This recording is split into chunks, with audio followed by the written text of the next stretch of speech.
I tried to get away from Windows. I really sincerely tried. I wanted to move to Linux. I just couldn't make it happen.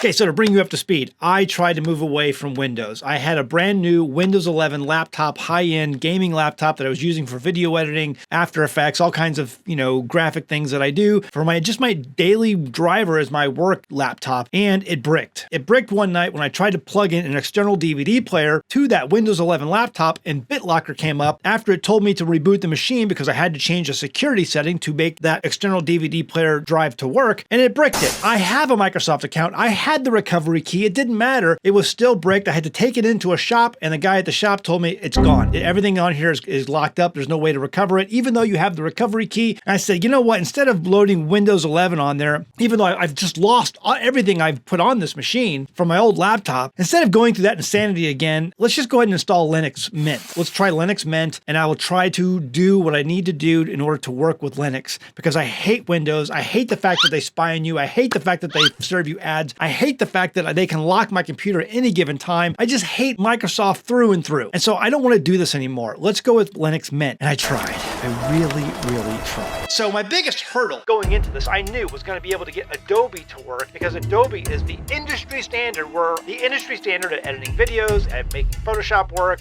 photo editing, After Effects, motion graphics type stuff. It's the industry standard. It's what everybody uses. And that's what I've been trained on. That's what I know. Trying to learn something like DaVinci Resolve or GIMP or some of these, it's like taking someone who knows their trade and putting them in and making them relearn that from the very beginning, because you don't know where all the tools are. You don't know where the hotkeys are. It's just not going to be a good fit because it's not industry standard, and they're not making those programs according to industry standard. You're not going to pick up any of those programs and know how to work them right off the bat. You have to relearn everything from scratch. And so you take a video editing job where you know everything the way it is, and try to just jump back into it where everything has changed. You're not going to be fast. You're not going to be quick. You're not going to be time efficient. So I had to figure out a way to make Adobe work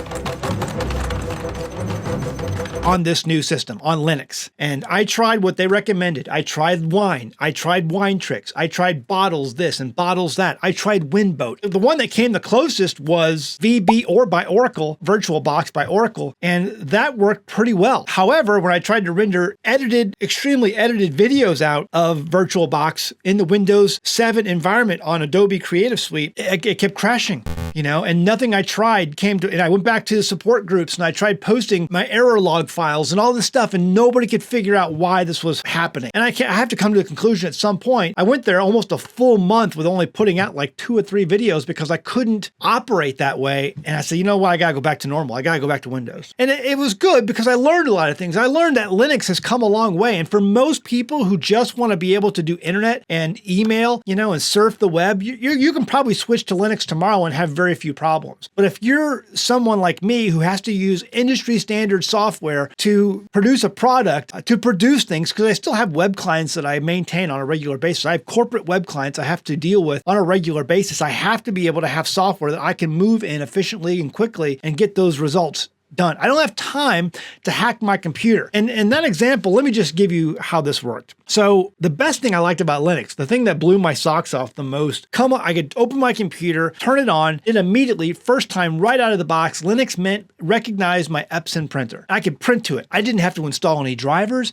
I didn't have to, add programs and add the printer. It just saw it was there and I could print to it. That was amazing. But if I tried to scan from that Epson printer to my computer like Windows allows me to do, because Epson has its own software called Epson Scan, it wouldn't work. And I could maybe make it work if I hacked my computer, if I loaded the command line, I ran this program and ran that program, but then on the program that I ran, I changed some files and changed some things to it. I could maybe then make it work. I don't have time to hack my computer. I don't have time for that. With Windows, things just work. Yes, they spy on you. Yes, it serves you ads in the smart thing or whatever. I hate it. I hate it. I hate it. But I have to have something that works. And Linux just doesn't work.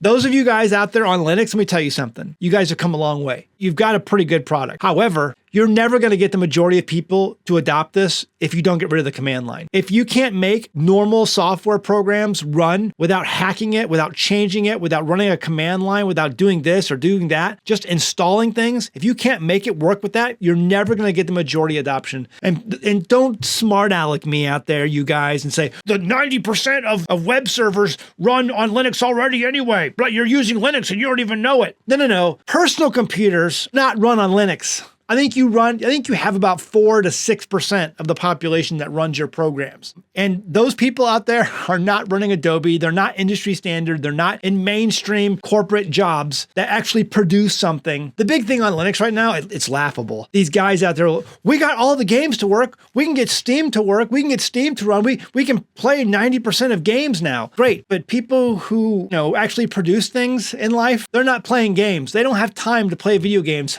forever, every day. So, I don't care that you can get games to work. I don't care if you can get Shadow Legends or World of Warships to work on your Linux box. Don't care about that. Fantastic for you. But for people who actually produce things in this world, no. It doesn't matter. You actually have to work for a living. So my main thing is you're never going to get the adoption that you want until you can get rid of the command line, until you can get things to just install and work, be reliable. This is why I'm an AK guy, okay? I'm not an AR guy. Why? Because I've been in the infantry. I know that ARs are, temperamental princesses that if you don't keep them oiled and especially clean all the time, they're not going to function. When it comes down to it, when you're in the mud, when you're in the briars and BS that the field brings, when field exercises bring, because I've done it. I've been there and they don't function when you want them to. 100% reliably. And AK, for the most part, operates, it's like a sedan. It's reliable. Windows, even though there's things about it you just don't like, it's got issues like the AK, there's not as many rail options and, it's made by a communist and, whatever. It's got issues, but it works reliably. I need something that's reliable. And that's why I'm an AK guy. And that's why I need Windows for now. I really hate the fact that I'm still using Windows. So I took my laptop. I decided I couldn't keep doing this because I was wasting too much time trying to get this to work. I had tried all these ways to try to get, Wine Tricks, Bottles, Winboat, and VB by Oracle to get these Adobe products to run, and I couldn't do it. Now, just so you know, I'm still using the Adobe CS 5.5, which came out in 2011. I use that old program because I don't want to pay a subscription fee. I hate the fact that I have to pay a subscription fee. And so I want to use this old program that I paid for years and years ago. I refuse to pay for the Adobe subscription. I can do everything I need to do when it comes to After Effects, when it comes to video editing, when it comes to Photoshop, that I need to do with the old Adobe CS 5.5 that came out in 2011 that will run on Windows 7 or XP. I think it'll run on XP. I'm pretty sure it'll run on Windows. I know it'll run on Windows 7. But I'm not going to pay the subscription. And that's one of the reasons why I hate all the stuff that's out there today is it's all subscription based. It's one of the reasons why I gave up Office 365 because I don't need it anymore. There's LibreOffice, which runs on Linux. Fantastic. And they're interchangeable. You can get files, Word documents, Excel documents, PowerPoint, all interchangeable for LibreOffice, and it's all free. You don't have to pay that subscription. I use Thunderbird. I don't use Outlook because it's not a subscription. It's free. I really desperately wanted to switch to Linux. I just could. You guys, Linux isn't there yet. One day, maybe it will be. The fact that Linux today can't run a program that was made in 2011, what is your major malfunction? I don't understand that. Why can that not run? How come Winboat, Wine Tricks, Wine Bottle, whatever, VB, none of it works with a program made in 2011? Are you serious? Are you out of your stinking mind? No. Until you can do that reliably, and I tried for a full month to get that to work. I had people on Linux support forums helping me out. I posted my error logs. No one could get this to work. If you're not there yet, if it takes that much trouble to get that to work, I'm done with you, Linux, until you can get your act together. There's a whole world of people out there who want to ditch Microsoft, a whole world of people who want to ditch it. But at this point, they just can't yet. It is what it is. I don't have time to hack my computer. I need to work. I got things to do. And I'm not playing video games. Linux just doesn't help me at this point. Let me know your thoughts below. I'd love to hear your thoughts. Hey, check out our merchandise over at sanctifiedsupply.com where you can find the Stupid Should Hurt shirt. If we had more hurt in this world, we'd have an awful lot less stupid. And Microsoft is stupid. I can't wait to ditch it one day, but it ain't going to be today. But you can check out if you want this shirt. It's the best-selling shirt of all time. Stupid Should Hurt. Just real quick, this month only, over at my Patreon page, we're giving our butchering video for free. If you've ever wanted to learn how to take apart a cow, or any four-legged mammal for that matter, you can go over to patreon.com/AnAmericanHomestead, look up our collections tab, and find our butchering video where I take apart a cow and I show you every step of the way on how we did that. I'm giving that for free this month. All you gotta do is join for free. It's free to join Patreon. Go to patreon.com/AnAmericanHomestead, link in the description below. You can join for free and have access to that video where I show you how to take apart an animal. Learning how to butcher an animal is the most valuable skill you will learn on a homestead, bar none. The reason it's valuable is because it's very rare. Most people don't know how to do it. So you can get an overview. The best way you're going to learn is by experience, but you can get an overview by watching that video. You'll learn a ton, I promise you. And I think it'll encourage you to join at a paid level. You can join for as little as $1 a month. And we offer so many other courses and so many other videos where you can learn things when it comes to ham radio communications, when it comes to butchering, when it comes to tinctures, making your own medicines, stuff like that. All of that's available to you. Anyone who joins for as little as $1 a month. If you join at higher levels, I sincerely appreciate it. You're really helping to support the homestead. But that video on taking apart that cow is available right now for free over at patreon.com/AnAmericanHomestead. See you next time in the homestead. One of the best perks about living off grid is that I never pay an electric bill. I love being my own power company, but that means when things go wrong, I have to be the one on call. So I try and use reliable components for my power production. For the last couple of years, I have been promoting OUPES solar generators. I've been using them and abusing them, and as it turns out, they are pretty good products. They have power generators for all occasions, and they can be charged by permanent or portable solar panels, as well as AC power. They offer true lithium iron phosphate batteries, and this is important. Recently, a family in my area had a different brand that uses the less stable nickel manganese cobalt, or NMC type batteries. The unit caught fire in the middle of the night. It was a scary situation and it caused damage to the home, but thankfully nobody was hurt. The generator, as you can see, was a total loss.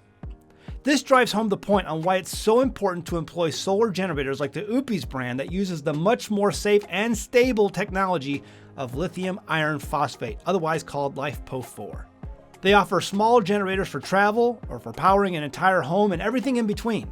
These are great backups to have in a medical emergency, or to power a freezer full of your favorite meat products, or as I have shown in past videos, for even backup AC and DC power sources for ham radio communications. If the grid goes down, you're going to be thankful you have one of these units. You can find the link in the description of this video or click on the banner ad found on the front page of our website, AnAmericanHomestead.com. Right here, that banner ad, right there, on AnAmericanHomestead.com.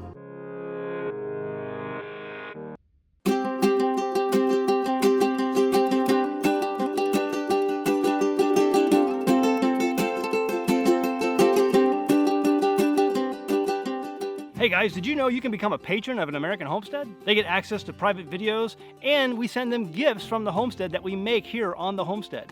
And we also enter our patrons into special giveaways that are only available to them. And before you go, please check out these other great videos. Go ahead, click. I'll wait.